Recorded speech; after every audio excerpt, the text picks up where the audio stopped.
आप सभी को नव वर्ष की हार्दिक शुभकामनाएं। और नए वर्ष में हम कुछ नया सीखते हैं।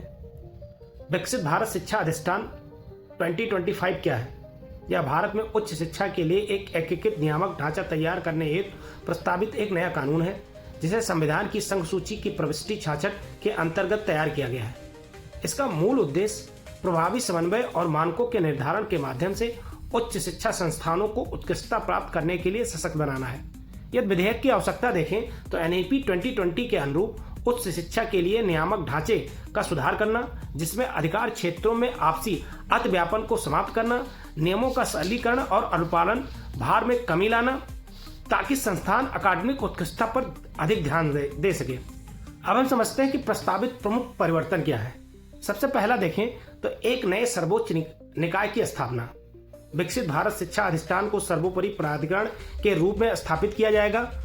वास्तुकला परिषद NEP 2020 की परिकल्पित व्यवसायिक मानक निर्धारण निकाय के रूप में कार्य करेगी।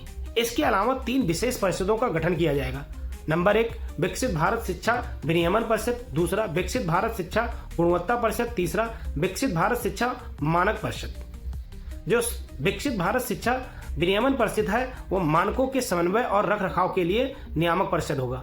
विकसित भारत शिक्षा गुणवत्ता परिषद स्वतंत्र प्रत्यायन परिषद होगा। और विकसित भारत शिक्षा मानक परिषद जो होगा न्यूनतम शैक्षणिक मानकों को निर्दिष्ट करने वाला एक मानक होगा।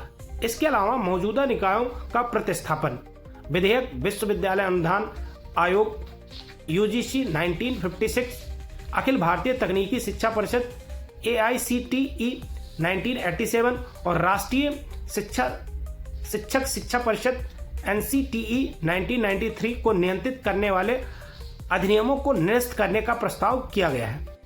इसके साथ साथ ही वर्तमान में इन निकायों के अंतर्गत आने वाले सभी HEI मानक निर्धारण के लिए विकसित भारत शिक्षा अधिष्ठान के अंतर्गत आएंगे।